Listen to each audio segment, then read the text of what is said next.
그냥 너무 감사합니다. 자, 오늘 말씀의 제목은 전지적 믿음의 가정 시점. 굉장히 트렌드한 설교의 제목인데, 여러분 오늘 우리 교회가 이렇게 어버이 주일로 지키게 됐습니다.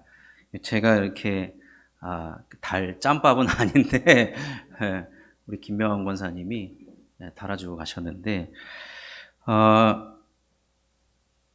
이 세상에서 그 영국의 이 사전을 편찬하는 데서 이 세상에서 가장 아름다운 단어를 뽑아봤더니 그게 뭐였냐면 엄마였대요. 엄마. 여러분도 동의하십니까?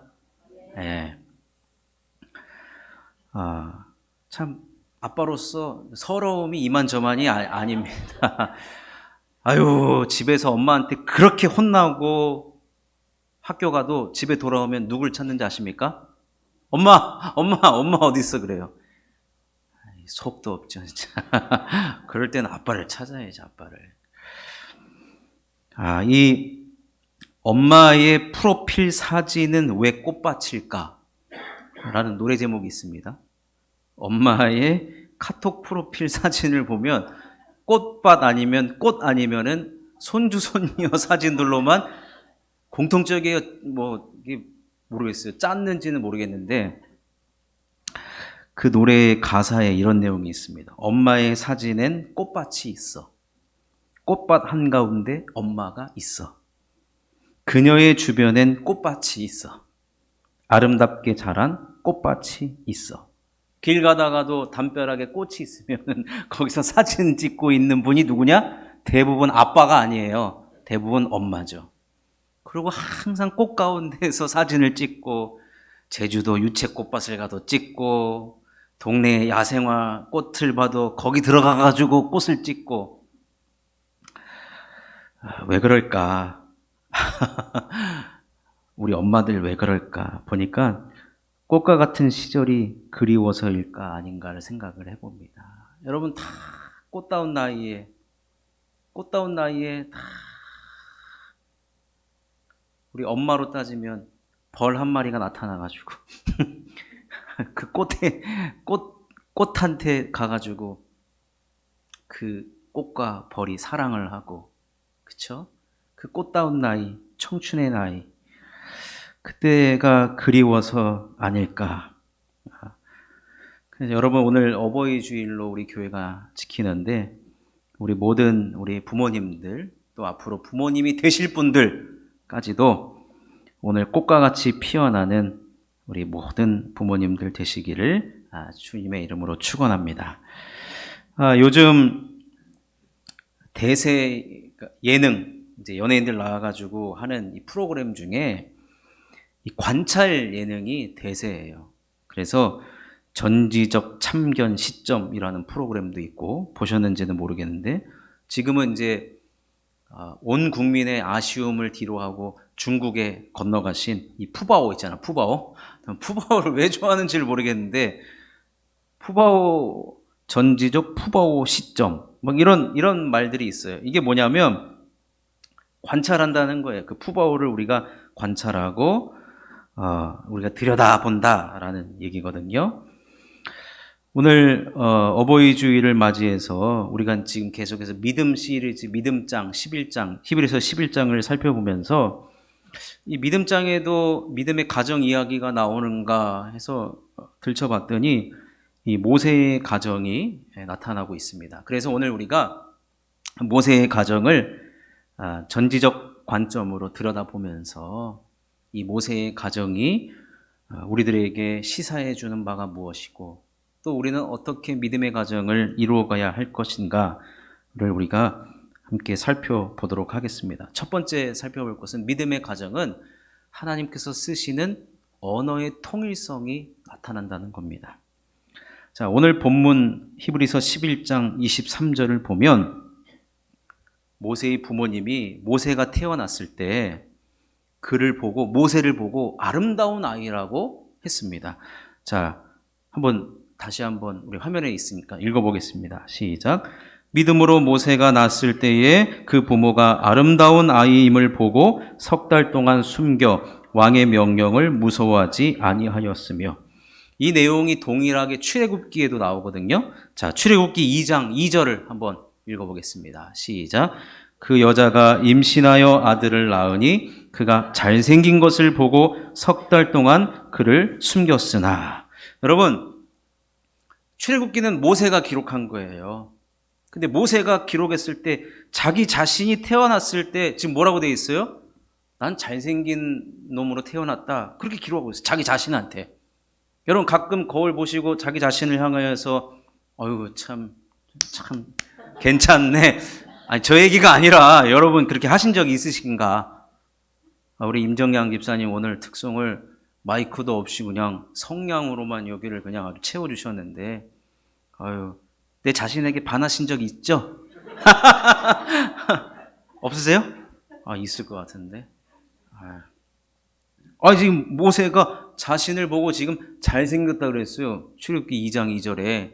그리고 히브리서에 보면은 아름다운 아이라고 그렇게 표현을 했는데, 여러분 이 출애굽기에서 이 잘생겼다라고 표현한 히브리어가 무슨 말이냐?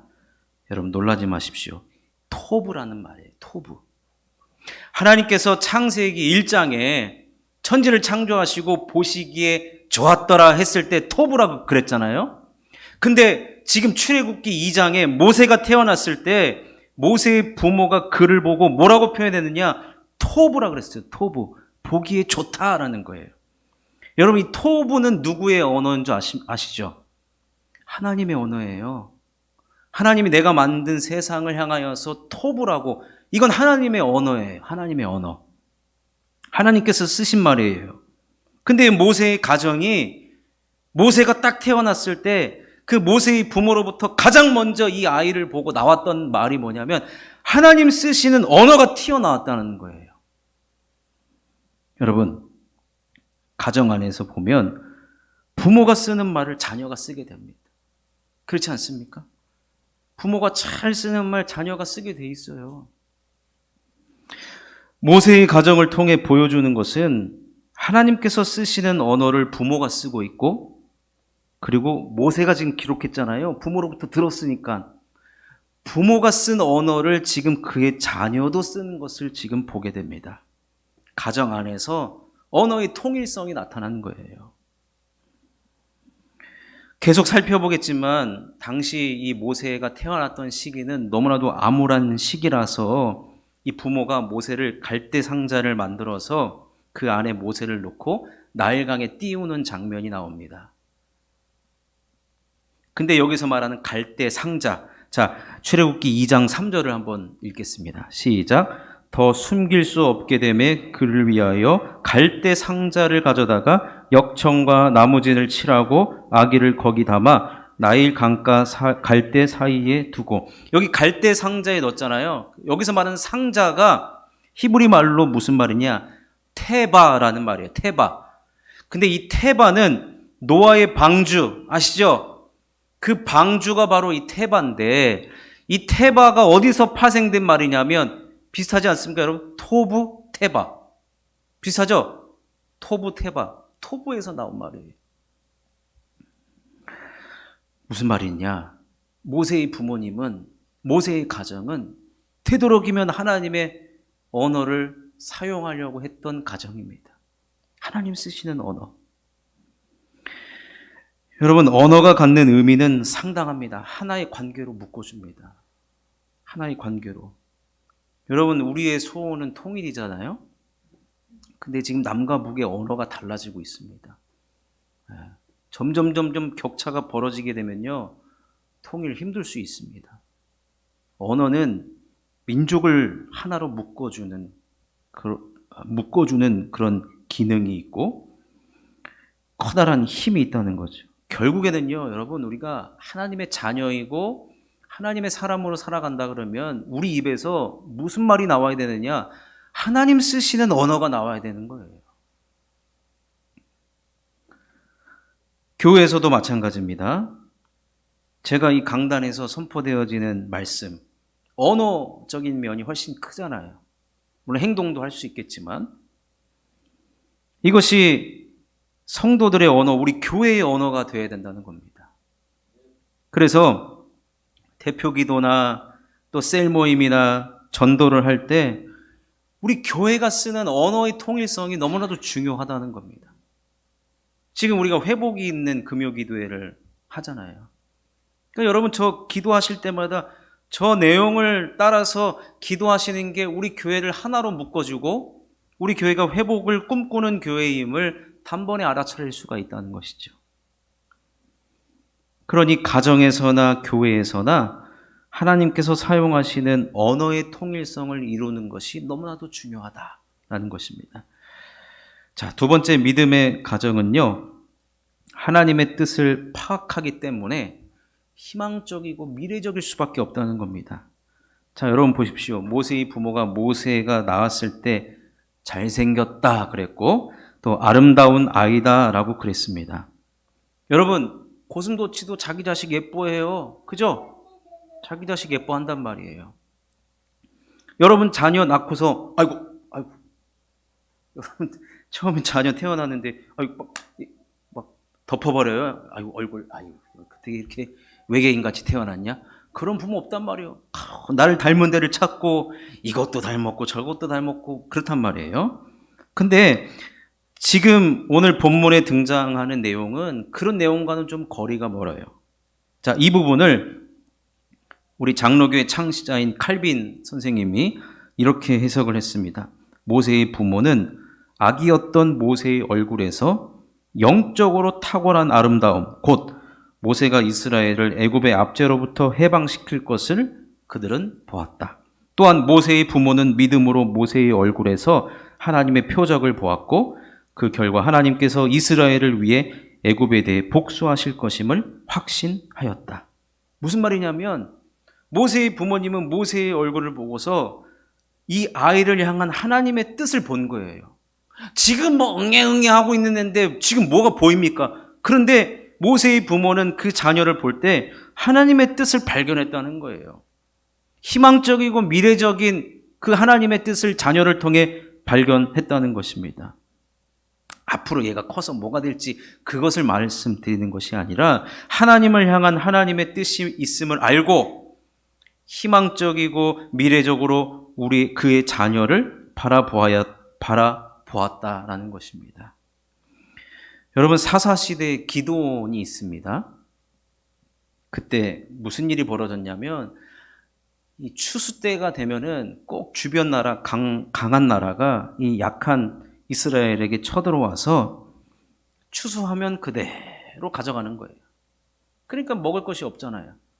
그래서 이 기드온이 했던 행동은 뭐냐면 그래도 먹고 살아야지. 우리 가정은 먹고 살아야지 해서 이 밀을 어디다가 숨겨놓고 타작을 해야 먹을 수 있는데 이 밀 타작을 어디다 했냐면 포도주 틀에서 했어요. 포도주 틀은 당시에 땅 밑으로 조금 이렇게 꺼져서 있었거든요. 그 밑에 들어가면은 걸리지 않을 것 같은 생각에 그가 포도즙 짜는 곳에 가서 밀타작을 했습니다. 근데 사람들이 그것을 보고서 사실은 기드온을 보고 저렇게 살아야 되냐라고 했지만 하나님께서 기드온을 뭐라고 불러준지 아십니까? 자, 사사기 6장 12절입니다. 읽어보겠습니다. 시작.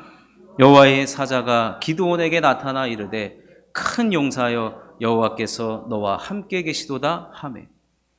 하나님께서는 기드온을 향하여서 뜻이 있었기 때문에 그에게 뭐라고 말씀하시느냐? 큰 용사라 그랬어요. 큰 용사라 그랬어요. 하나님만이 이렇게 불러주신 거예요. 결국 그는 이스라엘을 구원한 사사가 되었고 그 미디안으로부터 구원해낸 하나님의 큰 일꾼이 되었습니다. 마찬가지입니다. 하나님께서 우리 자녀들을 보고 희망적이고 미래적으로 하나님의 뜻을 이룰 자녀로 하나님이 바라보신다고 한다면 우리도 그렇게 바라봐야 된다는 겁니다. 그러니 자녀들을 바라볼 때 마음껏 축복해 주십시오. 하나님의 뜻을 이룰 우리의 자녀이구나. 앞으로 너를 통해, 우리 자녀를 통해 하나님께서 놀라운 일을 행하실 것이야. 현실을 보면 답답하죠. 아이고 이 답답하, 뭐가 이룰 것인가, 앞이 보이지 않는구나. 여러분 그러지 마시고 분명히 하나님께서 들어 사용하실 거다. 네, 그런 믿음의 눈으로 바라보시면서 마음껏 축복해 주시고 희망과 미래를 이야기해 주시는 믿음의 부모님들 다 되시기를 주님의 이름으로 축원합니다. 마지막 세 번째로 믿음의 가정은요, 성경을 기준으로 삼고 성경대로 살아갑니다.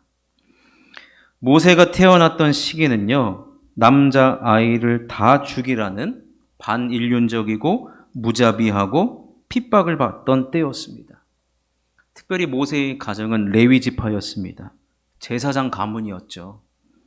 비록 그들이 노예 생활을 하고 있었지만 그들은 그래도 하나님 중심, 그래도 마음에 하나님 중심, 율법, 하나님의 말씀을 기준으로 삼고 살아갔던 것을 봅니다. 왜냐하면 모세를 갈대 상자에 담아서 띄어 보낸다고 할 때 이 갈대 상자를 노아의 방주로 표현을 했기 때문에 그래요. 아까 방주, 테바 그랬죠?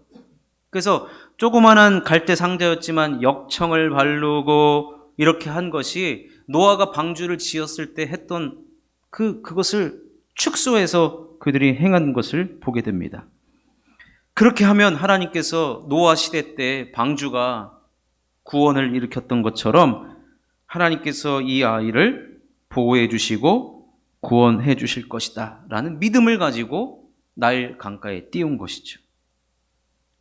여러분, 믿음의 가정은요, 아무리 어려운 시대를 살아간다고 해도 세상이 다 등지고 반성경적이고 반인류적으로 세상이 돌아간다 할지라도 하나님의 말씀을 기준으로 삼고 그 말씀대로 살아갑니다.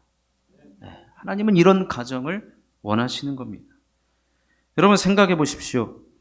갈대 상자를 만들어서 100일 정도밖에 되지 않은 이 아이를 거기에 넣어서 띄어 보낸다? 여러분 이것은 대단한 모험입니다. 모험. 이건 모험 아니고선 할 수가 없는 거예요. 생각하기도 싫은 모험이죠. 다시는 하고 싶지 않은 모험이죠. 그런데 단순한 모험이 아니라 믿음을 가진 행동이었고 믿음을 가진 모험이었다라는 것입니다. 사실 여러분, 믿음은 모험과도 같습니다. 믿음은 모험이에요. 내가 한 번도 가보지 않은 길을 가는 것과도 같습니다. 내가 한 번도 가보지 않은 길을, 여러분, 우리가 두려움이 없는 사람이 어디 있습니까? 두려움이 있습니다. 당연히 예측이 안 됩니다. 그러나 믿음으로 가는 길에는 하나님께서 반드시 함께 하신다라는 그 믿음이 있기 때문에 갈대 상자를 만들어서 믿음으로, 모험으로 그 아이를 나일강에 띄운 겁니다. 근데 여러분 어떤 일이 벌어진지 아시죠? 보십시오. 하필 그때에 이 갈대 상자가 어디 쪽으로 흘러갔느냐? 아니, 바로의 딸이 목욕하는 곳으로 이게 흘러간 거예요. 하필 그때에. 그리고 이 상자를 열어보니까 그 아기가 울어요.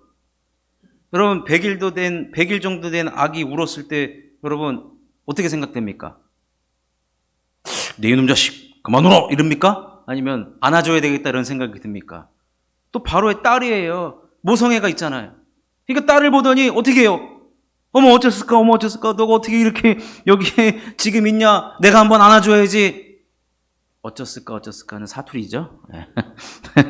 바로의 딸이 그 사투리 썼는지 안 썼는지 모르겠지만, 근데 딱 봐도 히브리 아기예요.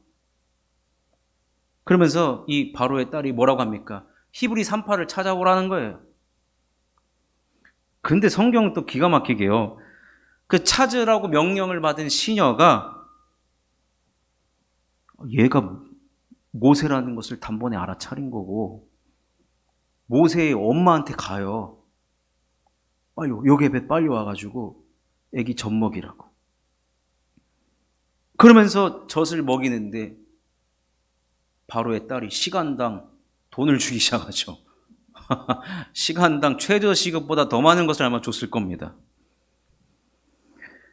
그러면서 나중에 이 모세가 어떻게 됩니까? 바로의 딸의 아들이 됩니다. 여러분, 이것이 다 우연이라고 생각합니까? 우연이 다 들어맞다고 생각하십니까? 여러분, 모험의 길을 떠난 그 사람에게 하나님께서 함께 해주셔서 적절한 타이밍에 적절한 사람을 만나게 해주시고 모든 것이 합력하여 선을 이루도록 하나님께서 인도하신 것을 보게 됩니다. 모세가 죽었습니까? 우리는 믿음 생활할 때 한 걸음 떼는 게 두려워요. 그렇지만 그 한 걸음 땜과 동시에 하나님께서 함께 하신다는 것이죠. 여러분, 모세 안 죽었어요. 100일도 안 된 그 아이 그렇게 갈대상자 띄어보냈지만 안 죽었단 말이에요. 안 죽었을 뿐만 아니라 그가 얼마나 잘 살았습니까? 부모의 바람보다 훨씬 더 잘 살았어요. 그리고 하나님 앞에 쓰임받는 위대한 하나님의 종이 되었지 않습니까? 그러니 여러분, 아무리 말씀을 지킬 수 없는 혼돈의 시대에 산다고 할지라도 도대체 세상 돌아가는 게 왜 이래? 그리고 최근에 차별금지법이라든지 이런 얘기들이 많이 나오잖아요. 어떤 분은 아예 어차피 우리나라 다 통과되게 돼 있어요. 이렇게 생각하는 분도 있어요. 여러분, 절대로 포기하면 안 됩니다. 정말로 자녀 키우기 힘든 시대다. 또 우리가 살아가기 힘든 시대다. 여러분, 저는 요즘 살기 참 좋다라고 그런 말 들어본 적이 없어요. 지금까지 제가 살아오면서. 어떤 시대, 어떤 환경이 있다 할지라도 믿음으로 모험을 떠나는 사람에게는 하나님 살아계시거든요. 하나님은 지금도 누구에게 주목하시고 누구에게 집중하시냐면 모험으로 한 걸음 떼기를 원하는 사람과 함께하고 계십니다. 모세의 가정이 바로 이런 경험을 한 거예요. 모세의 가정. 성경을 기준으로 삼고 성경대로 살아가 봤더니 하나님께서 살게 하시더라고요. 살게 하는 것뿐만 아니라 얼마나 복된 삶을 하나님께서 예비하시고 준비하셨는지 모릅니다. 그러니 말씀대로 살아가는 가정, 말씀대로 살아가는 부모, 말씀대로 살아가며 순종하는 자녀는 결코 망하는 일이 없다는 것입니다. 아멘. 크게 하십시오. 아멘입니다. 아멘입니다. 말씀을 맺겠습니다. 모세의 가정을 들여다보니 지금 우리의 가정은 어떤지 한번 점검해 보시기 바랍니다. 하나님의 언어를 쓰는 가정인가? 세상에서 쓰는 언어 갖다가 가정에서 막 이야기하면서 야, 넌 하나님 믿는 애가 왜 그러니? 이러고 있지는 않는지. 하나님께서 우리 자녀, 우리 부모님을 향한 뜻이 보여지던가요? 우리 자녀들도 마찬가지. 우리 부모님을 향한 하나님의 뜻이 있어요. 미래적이고 희망적인 말을 하고 계신지. 우리 가정은 성경대로 믿고 성경대로 살아가려고 애쓰고 있는지. 야, 지금 다 그렇다더라. 아니야, 하나님 말씀은 그렇지 않습니다. 이렇게 하나님 말씀대로 믿고 하나님 말씀대로 살아가려고 하는지. 우리는 오늘 모세의 가정을 들여다보았습니다. 우리 가정에 이런 모습이 있어야 되고 또 이제는 우리 가정을 누군가가 들여다볼 텐데 예수 믿는 가정 여러분 다 들여다봅니다. 왜 저 모양 저 꼴이냐? 그런 말 들으면 우리는 안 됩니다. 누군가도 우리를 전지적 믿음의 가정 시점으로 바라볼 텐데 우리가 하나님 믿는 가정으로 살아가는 것 자체도 복일 뿐만 아니라 그것이 바로 전도의 모델도 되는 것입니다. 하나님 믿는 가정의 모습을 보여주는 것입니다. 그러니 우리 이런 복된 가정을 이루어가기 위해서 우리는 더욱더 기도해야 될 뿐만 아니라 이런 가정을 함께 이루어가도록 우리가 한마음 한뜻 되어야 하는 것입니다. 이런 복이 임하는 가정, 하나님께서 축복하시는 축복의 명문 가정을 다 이루실 수 있기를 주님의 이름으로 축원합니다.